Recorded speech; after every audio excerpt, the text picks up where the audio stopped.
In less than an hour, we saw 13 funerals here. The government says there were just 7 in the whole day. And this is Prime Minister Modi's own constituency.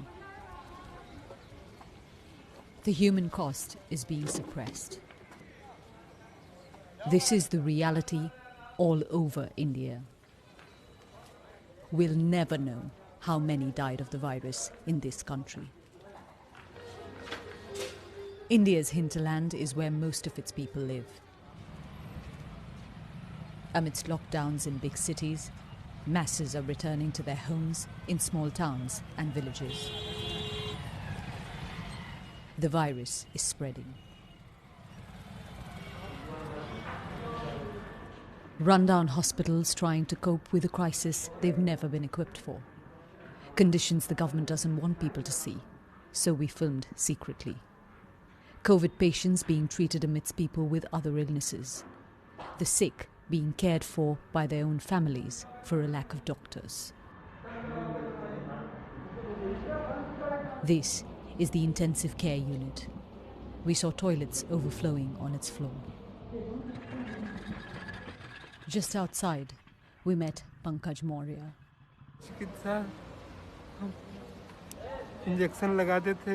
If she'd got the right medicines and treatment, she might have survived, but she didn't get it here.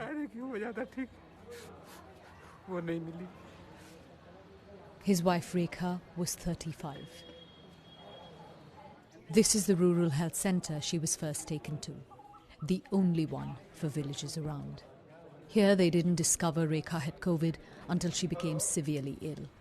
There were no resources to treat her. I've asked each person standing in this queue what they're suffering from. Most of them have told me it's a fever or a cough, and they're waiting in line at a primary health centre. This is the first place that someone from a village would come to. They're waiting here for the doctor who's inside to tell them what's wrong with them. Most of these people weren't tested for COVID and haven't had the vaccine. We drove miles to reach Rekha's village.